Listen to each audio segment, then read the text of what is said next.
کیا ہے مسلمانوں تم کو کہ جو بدعہدی کرتے ہیں، ظلم کرتے ہیں، قتل کرتے ہیں، ہر طرح کی زیادتی کرتے ہیں، تم ان سے مقابلہ نہیں کرتے، باتیں بناتے ہو، شرم نہیں ہے تمہیں، حیا نہیں تمہارے اندر، تم صرف بیانات دے کر عوام کو بے وقوف بنانا چاہتے ہو، تم نے گدھا سمجھا، بھیڑ بکری سمجھا ہے سب کو، اور تم ڈکٹیٹرشپ کے ساتھ اپنی قوموں پر مسلط ہو۔ تمہاری فوجیں تمہارے عوام کو کچلنے کے لیے ہیں، تمہاری فوجیں صرف اس لیے ہیں کہ اگر کوئی تحریک اسلامی اٹھے تو تم اس کا سر پھاڑ دو اور تم ان کو کچل کے رکھ دو، ان کے لوگوں کو جیلوں میں سڑا دو یا ان کو شہید کر دو۔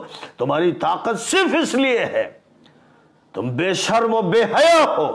اے مسلمان حکمرانوں، کاش کہ تمہیں موت آتی، کاش کہ تم ختم ہو جاتے، کاش کہ مسلمانوں کو تم سے نجات ملتی۔ خدا تم سے کہتا ہے قاتلوہم، جنگ کرو ان یہودیوں سے، ان مجرموں سے، ان صہیونیوں سے، صلیبیوں سے۔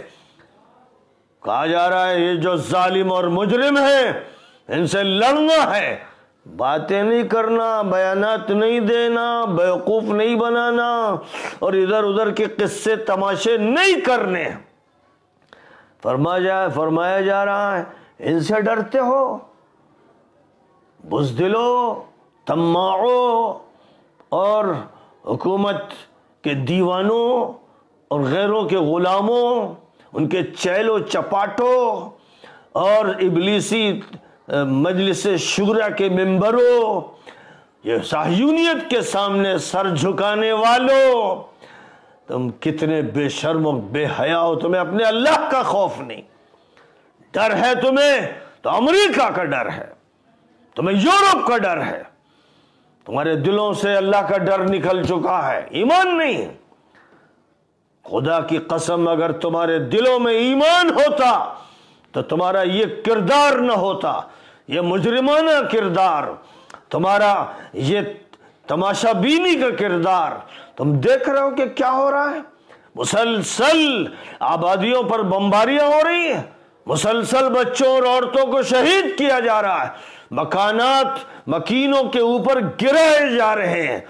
تم شروع سے کہتے ہو اگر ایسا کیا اگر ایسا کیا تو معلوم ہے یہودی جانتے ہیں کہ تم یہ صرف بکواس کر رہے ہو، انہیں معلوم ہے کہ تم مزدل ہو، انہیں معلوم ہے کہ ان کے پیروں کے نیچے ہو، انہیں معلوم ہے کہ ان کی تنظیمیں تمہاری سرپرست، تمہاری آقا ہیں، انہیں معلوم ہے کہ تم ان کے غلام ہو، اور اب تمہارے عوام کو بھی معلوم ہو گیا ہے جو بے وقوف بنتے رہے، جن کو گدھا بنایا گیا، آخر وہ بھی شعور کی دہلیز پر پہنچ گئے۔ لیکن یہ شعور عوام کے لیے کافی نہیں، جس طرح وہ عمل حکمرانوں کے لیے کافی نہیں کہ وہ باتیں کریں، بیانات دیں۔ عوام سے کہتا ہوں کہ ان کے بیانات ان کے منہ پر پٹک کے مارو۔ عوام سے کہتا ہوں کہ تم اگر چاہتے ہو کہ لڑو صہیونیوں صلیبیوں سے تو ان کے جو چیلے تمہارے ملک میں ہیں پہلے ان سے لڑو، پہلے ان سے لڑو۔ اگر تم ان سے لڑ لو گے تو اس کا مطلب کہ تم اسرائیل کے خلاف جیت جاؤ گے۔ تم لڑائی ان سے کرو۔ اور ظاہر ہے کہ جب یہ بات کہتا ہوں تو یہ بھی ساتھ کہنا چاہتا ہوں کہ بڑے بڑے جلسے جناب سراج الحق صاحب نے، امیر جماعت اسلامی نے اور جمعیت العلماء کے ذمہ دار اعلیٰ مولانا فضل الرحمان نے کیے، بڑے بڑے جلسے کیے۔ ظاہر ہے کہ حکومت جانتی ہے کہ ان جلسوں سے تمہارا مقصد بھی یہ ہے کہ تمہیں ووٹ مل جائیں، تمہاری سیاست چمکے۔ اگر تمہارا مقصد یہ ہوتا کہ جو اللہ کا حکم قاتلوہم تو تم آگے بڑھتے اور وہ حدیں توڑ دیتے، اور جو حکومت رکاوٹ ڈالتی اس کی کمر توڑ دیتے، جو فوج رکاوٹ بنتی اس کے خلاف بغاوت کر دیتے۔ تم کھڑے ہو جاتے کہ اے چیف ہو، تمہارا دم نکال کے ذلیل کر کے پیروں میں رونگ کے ہم دم لیں گے۔ تم یہ کرتے اگر تمہارے اندر بھی اللہ کا خوف ہوتا، لیکن تمہارے اندر بھی اپنی حکومت کا خوف ہے، تمہارے اندر بھی اپنے امریکی کتوں کا خوف ہے، تمہارے اندر بھی دنیا کی امیدیں ہیں، اور تم اس کے لیے تیار نہیں جسے تم کر سکتے ہو، جسے کر سکتے ہو تم اس کے لیے تیار نہیں۔ تمہیں چاہیے تھا کہ ایک بڑی تعداد لے کر مصر پہنچتے اور رفح کے بارڈر سے داخل ہوتے، اور اگر روکا جاتا تو اس بارڈر کو توڑ دیتے، دروازہ توڑ دیتے، وہ ان حدوں کو توڑ کے رکھ دیتے۔ یہ کام مصری کر سکتے ہیں، کاش کہ ان کو ہوش آ جائے اور یہ فیصلہ کر لیں کہ اب ان سے لڑائی نہیں تو ان سے لڑائی، ان چیلوں سے، ان کے غلاموں سے اور ان کے تابع داروں سے لڑائی براہ راست نہیں صحیح تو بالواسطہ صحیح۔ وہ بھی یاد رکھا جائے کہ جو بھی سعودی مجرموں سے مقابلہ کرے گا، امارات کے مجرموں سے مقابلہ کرے گا، مصر کے مجرموں سے مقابلہ کرے گا، اردن کے مجرموں سے مقابلہ کرے گا، وہ در حقیقت اسرائیل سے مقابلہ کرے گا۔ اس لیے جن کے اندر یہ جذبہ ہو کہ انہیں مقابلہ کرنا ہے اصل مجرموں سے، ظالموں سے، خوخاروں سے، آدم خوروں سے مقابلہ کرنا ہے، اگر ان کے اندر اس کا احساس ہے تو انہیں پہلے ان کے چیلوں، چپاٹوں، مجرموں، غلاموں اور باندیوں سے مقابلہ اپنے ملک میں کرنا چاہیے۔ تمام راستے کی رکاوٹوں کو خود بخود آگے بڑھ کر دور کر دینا چاہیے۔ زیادہ سے زیادہ یہی تو ہوگا کہ ادھر شہید ہو رہے ہیں، کچھ ادھر بھی شہید ہوں گے، اور اس کے علاوہ کوئی راستہ نہیں ہے۔ تماشا کب تک دیکھو گے؟ تم نے پہلے دن سے کہا کہ اگر غزہ پر حملہ ہوگا اور اگر یہ بے گناہوں پر حملہ کیا جائے گا تو ہم یوں کریں گے، اور یہی تم بولتے رہے اور پورا وہ تصفیہ غزہ کا کرتے رہے۔